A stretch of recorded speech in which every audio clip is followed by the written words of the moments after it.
نحمده ونصلي على رسوله الكريم اما بعد بسم اللہ الرحمن الرحیم السلام علیکم ورحمۃ اللہ وبرکاتہ۔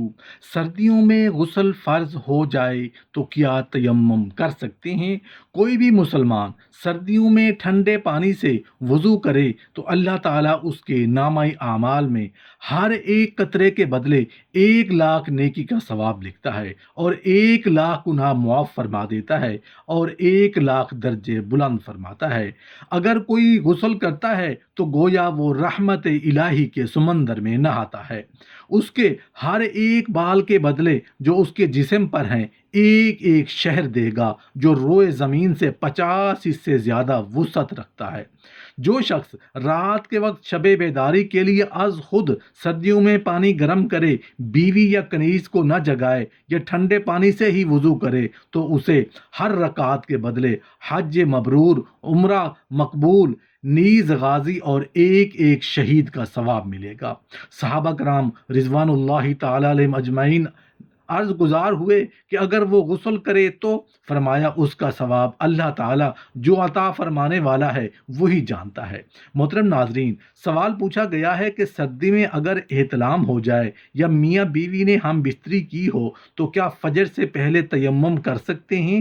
احتلام ہو جائے، نزلہ زکام ہو اور اگر پانی بھی نہ ہو تو کیا تیمم کر کے نماز پڑھ سکتے ہیں؟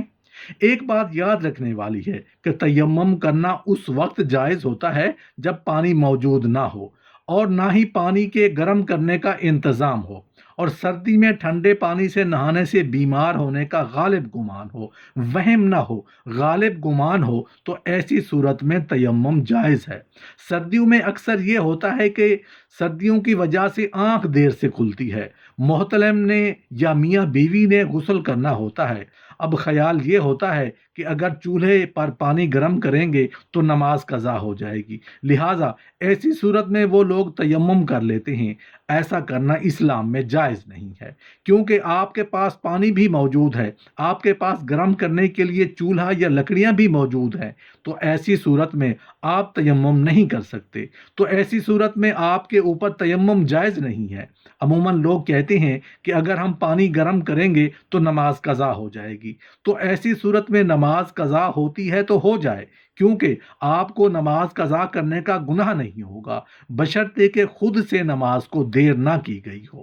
اس کا مطلب یہ ہے کہ جیسا کہ آپ رات کو سوئے، بعض مرتبہ ایسا ہوتا ہے کہ انسان کو فجر سے پہلے غسل کرنا پڑ جاتا ہے، تو آپ کو الارم لگانا چاہیے، اتنی دیر پہلے کا الارم لگانا ہونا چاہیے جب آپ کی آنکھ اس وقت کھلے تو آپ آرام سے پانی کو گرم کر کے نہا سکیں۔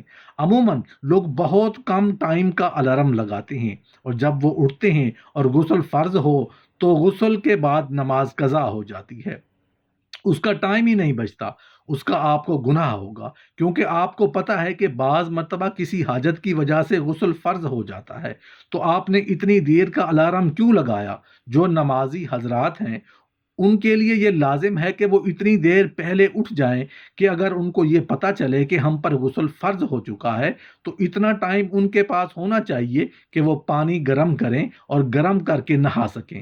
اتنی دیر سے اٹھنا کہ افراتفری میں نماز ہی قضا ہو جائے تو اس کا آپ کو گناہ ملے گا، لیکن تیمم پھر بھی جائز نہیں ہوگا۔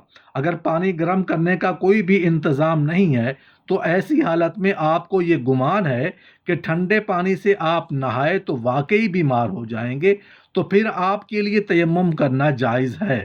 عام طور پر نوجوان آدمی کو ٹھنڈے پانی سے نہانے سے کچھ بھی نہیں ہوتا، ہم کم ہمتی اور سستی کی وجہ سے ٹھنڈے پانی سے اجتناب کرتے ہیں۔ اس حوالے سے نوجوانوں کو ہمت کرنی چاہیے، ٹھنڈے پانی سے نہانا کوئی مسئلہ یا پرابلم نہیں ہے، لوگ اس کم ہمتی یا سستی کو بیماری کا نام دے رہے ہوتے ہیں۔ کچھ علاقوں میں شدید سردی کی وجہ سے ٹھنڈے پانی سے نہانا ممکن نہیں ہوتا اور آپ کو گمان ہے کہ آپ واقعی بیمار ہو جائیں گے، تو ایسی صورت میں شریعت نے آپ کو تیمم کرنے کی اجازت دی ہے۔ مسئلہ یہ ہے کہ جس آدمی پر غسل واجب ہوا ہے اس کی اپنی رائے کا احترام زیادہ ضروری ہے کہ اگر وہ سمجھتا ہے کہ نہانے سے میں واقعی بیمار پڑ جاؤں گا تو تیمم کر سکتا ہے، اگر اس کا خیال یہ ہے کہ نہیں بیمار پڑوں گا تو یہ کم ہمتی ہے اور ہمت کر کے نہا لوں گا تو اس کے لیے تیمم جائز نہیں ہے۔ علماء کرام اور محدثین فرماتے ہیں کہ عذاب دوزخ کے 10 حصے ہیں، جن میں 9 حصے بھوک اور پیاس سے وابستہ ہیں اور ایک حصہ دوسرے عذاب کا۔ اللہ تعالیٰ کا ارشاد ہے، دوزخی اہل جنت کو نام سے پکاریں گے، ہمارے رشتہ داروں، ہم بھوک اور پیاس سے مر رہے ہیں، تمہیں جو نعمتیں میسر ہیں ان میں سے تھوڑا سا پانی اور کچھ روٹی ہمیں بھی دو۔ وہ جواباً کہیں گے، یہ دونوں نعمتیں اللہ تعالیٰ نے کفار پر حرام کر دی ہیں۔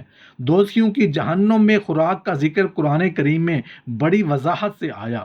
ان کو حرام بدبودار پیپ کا سیرپ پلایا جائے گا۔ ٹھنڈا پانی نعمت ہے، اس لیے اس نعمت کے بارے میں بھی پوچھا جائے گا۔ ایک مرتبہ گرمی کی شدت کے باعث آپ صلی اللہ علیہ وآلہ وسلم ایک درخت کے نیچے جلوہ افروز تھے۔ اسی دوران پیاس محسوس ہوئی تو آپ نے حضرت انس رضی اللہ تعالیٰ عنہ سے پانی طلب فرمایا۔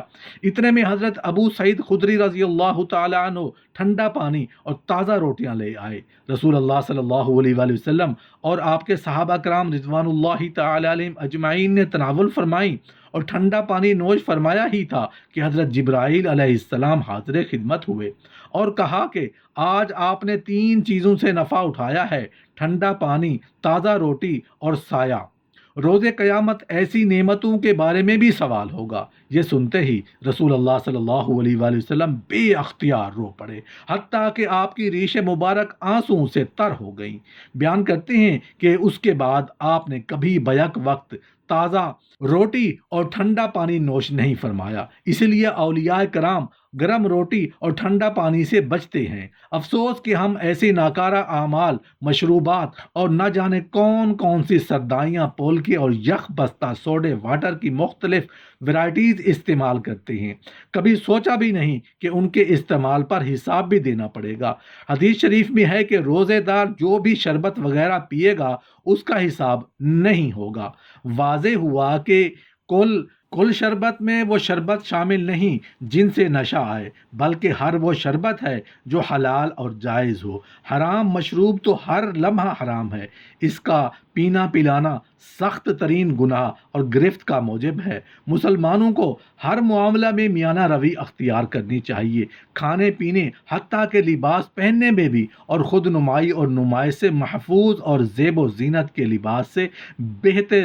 حدیث شریف میں ہے کہ جو کوئی باوجود استطاعت کے اعلیٰ کپڑے نہیں پہنتا، اللہ تعالیٰ اس کے گناہ معاف فرما دے گا۔